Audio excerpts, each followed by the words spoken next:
అందరికీ నమస్కారం. Welcome to JBS media.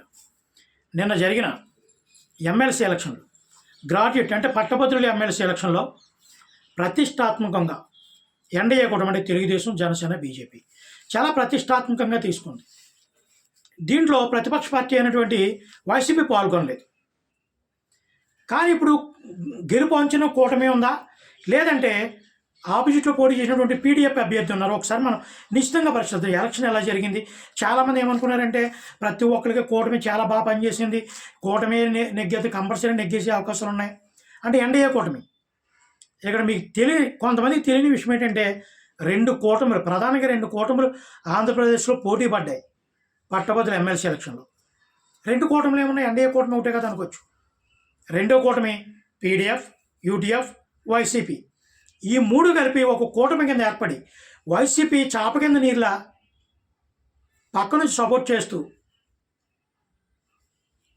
రెండో కూటమి కింద తయారైందనమాట. ఈ రెండు కూటములు, ఇటు ఎన్డీఏ కూటమి, ఇటు పీడీఎఫ్ కూటమి. ఇందులో గెలిపి ఎవరిదని ఒకసారి మాట్లాడుకుంటే ముఖ్యంగా కృష్ణా గుంటూరు పట్టభద్రుల దాంట్లో ఆలపాటి రాజా గారు, కేఎస్ లక్ష్మణ్ గారు. పీడీఎఫ్ తరపున కేఎస్ లక్ష్మణ్ గారు పోటీ చేశారు, ఆలపాటి రాజా గారు పోటీ చేశారు. ఇక్కడ ఆలోచిస్తే వైసీపీ చాలా వరకు సపోర్ట్ చేసినప్పటికీ డౌన్ఫాల్లోనే ఉంది కూటమిలో. ఎందుకంటే ప్రతి గ్రాడ్యుయేట్కి ఫోన్ చేసి ఒకటికి రెండుసార్లు టచ్ చేసి కూటమి ముందుకెళ్ళడం జరిగింది ఎన్డీఏ కూటమి. వైసీపీ వాళ్ళు సైలెంట్గా వెనక నుండి కథ నడిపి డైరెక్ట్ ముందుకు రాకుండా. ఇందులో ఇంకో విషయం ఏంటంటే కొంతమంది టీచర్స్, చదువుకున్న టీచర్స్ ఏం చేశారంటే ఇది పట్టభద్రుల ఎలక్షన్ దానికి సపోర్ట్ చేసి పీడీఎఫ్కి ఎప్పుడు సపోర్ట్ చేసేవారు. ఈసారి వాళ్ళు సైలెంట్గా కొంతమంది కూటమి, ఎన్డీఏ కూటమి అంటే వ్యతిరేకించి ఒక టీచర్స్ కూడా కొంతమంది ఉంటారు, వైసీపీ పార్టీని అభిమానించే టీచర్స్ కూడా ఉంటారు. వాళ్ళ చాప కింద నీళ్ళ బయటికి రాకుండా కొంతమంది టీచర్స్ సైలెంట్గా పీడీఎఫ్ అభ్యర్థులకు సపోర్ట్ చేయడం జరిగింది.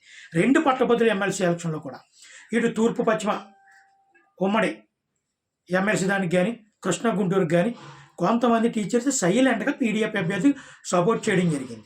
ఎందుకంటే డైరెక్ట్గా రాలేదు. ఎన్డీఏ కూటమి టీచర్స్కి కరెక్ట్గా జీతాలు ఇస్తున్నాం, మీకు అన్నీ కూడా సదుపాయాలు బాగున్నాయి, మీరు మాకు సపోర్ట్ చేయండి అని చెప్పినప్పటికీ కొంతమంది టీచర్లు సైలెంట్గా పీడీఎఫ్ అభ్యర్థికి.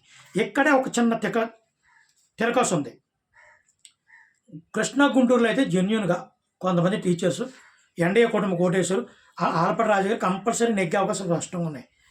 ఉమ్మడి పశ్చిమ తూర్పుగోదావరి దాంట్లో అయితే ప్రధానంగా నలుగురు మంచి పోటీ జరిగింది. ఒకడు ఎన్డీఏ కూటమి అభ్యర్థి అయినటువంటి పేరపతుల రాజశేఖర్ గారు, దిడ్ల వీర్రాఘు గారు పీడీఎఫ్, యూటీఎఫ్, వైసీపీ సపోర్ట్ చేయనటువంటి దిడ్ల వీర్రాఘు గారు. మూడో అభ్యర్థి ఏంటంటే గోదావరి డెల్టా సాధన సమితి అయినటువంటి పేపకాయల రాజేంద్ర ప్రసాద్ గారు. నాలుగు ఆయన జీవి సుందర్, హర్ష్ కుమార్ గారి అబ్బాయి. నలుగురు మంచి ప్రధాన పోటీ జరిగింది. ఇందులో ముఖ్యంగా ఇద్దరు బాగా పోటీ జరిగింది. ఎలక్షన్ రోజున వైసీపీ డైరెక్ట్ అయిపోయింది. ఏజెంట్లను పురమాయించే విషయంలో కానీ ఎలక్షన్ దగ్గర సపోర్ట్ కొన్ని దిక్కులను అక్కడక్కడ చిన్న చిన్న ఘర్షణ వాతావరణం కూడా వైసీపీ క్రియేట్ చేయడం జరిగింది. అంటే మనం అనుకున్న వైసీపీ పోటీ చేయలేదు, సైలెంట్గా ఉందనుకున్నాం. సైలెంట్గా ఉన్నప్పటికీ పీడీఎఫ్ అభ్యర్థికి డైరెక్ట్గా ఇండైరెక్ట్గా ఉమ్మడి పశ్చిమ తూర్పుగోదావరి జిల్లాలో చాలా గట్టిగా సపోర్ట్ చేయడం జరిగింది. ప్రచారం కూడా చాప కింద నీళ్ళ చేయడం జరిగింది. దీంట్లో ఇక్కడ చెప్పుకోవాల్సింది ఏంటంటే ఎన్డీఏ కూటమి ఏమనుకుంటుందని మనం ప్రతి ఇంటికి టచ్ చేసాం, ఫోన్లు చేసాం, మనకే ఓటు వేసేస్తారు, అందరూ టీచర్స్ కూడా మనకే సపోర్ట్ చేస్తున్నారు అనుకుంటారు. ఇక్కడ గ్రూప్ 2 విషయంలో కొద్ది మైనస్ జరిగినప్పటికీ దీన్ని వైసీపీ దాన్ని ఒక మైనస్ కార్డుగా పట్టుకుని ప్రచారం చేసింది. అయినప్పటికీ మెజారిటీ గ్రాడ్యుయేట్స్ ఎన్డీఏ కూటమికి సపోర్ట్ చేశారు. టీచర్స్ ఇక్కడ ఉమ్మడి పశ్చిమ గోదావరి, తూర్పుగోదావరి జిల్లాలో కొంతమంది టీచర్స్ సైలెంట్గా పీడీఎఫ్ అభ్యర్థికి ఓటు వేయడం జరిగింది. అదే కానీ మనం అనుకున్నది కానీ వాస్తవం అయితే పీడీఎఫ్ అభ్యర్థి గెలిచే అవకాశాలు ఉంటాయి. కాదు, ప్రచారం ఏ విధంగా జరిగిందో, ఎంత ఆర్భాటంగా జరిగిందో ఓట్లు కూడా అదే విధంగా పడి ఉంటే భారీ మెజార్టీతో ఎన్డీఏ కూటమి అభ్యర్థి పేరపతుల రాజశేఖర్ గారు భారీ మెజార్టీతో నెగ్గే అవకాశాలు స్పష్టంగా ఉన్నాయి. వాళ్ళు జరిపినటువంటి ఎలక్షన్ క్యాంపెయిన్ కానీ అదే కానీ ఆ జరిపిన విధానం ప్రకారమే ఓటింగ్ జరిగితే కొన్ని దిక్కున ఓటింగ్ చాలా బాగా జరిగింది, కొన్ని దిక్కులు అయితే సైలెంట్గా జరిగింది, కొన్ని దిక్కులు చిన్న చిన్న ఘర్షణ వాతావరణం జరిగినాయి, కొన్ని చోట్ల సైలెంట్గా కూడా ఎలక్షన్ ఓటింగ్ జరిగింది. ఈ సైలెంట్ ఓటింగే కొద్దిగా దెబ్బతినే అవకాశాలు ఉన్నాయి ఎన్డీఏ కూటమికి. ఏదేం జరిగినప్పటికీ నిజంగా ఎన్డీఏ కూటమి నెగ్గితే వాళ్ళకి ఆల్రెడీ నిరూపించుకున్నట్టు పర్లేదు. ఏ మాత్రం 2 సీట్లలో 1 సీటు మైనస్ అయినప్పటికీ కాంగ్రెస్ వచ్చిపోద్ది. ఒక సంవత్సరం ముందు ఎలక్షన్లో ఎమ్మెల్సీ అన్నట్లు టీడీపీ నెగ్గినప్పుడు ఎంత హడావుడి టీడీపీ చేసిందో ఇప్పుడు అదే హడావుడి. అది అప్పుడే కూటమి మీద వ్యతిరేకత వచ్చేయిందని హడావుడి కంపల్సరీ స్పష్టంగా ఉంటుంది. కానీ మనకు తెలిసిన వాతావరణం ప్రకారం అయితే 2 చోట్ల ఎన్డీఏ కూటమి నెగ్గే అవకాశాలు ఉన్నాయి.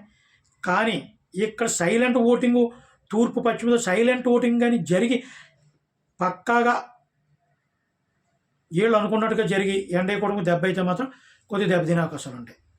ఓకే, అందరికీ జై భీమ్.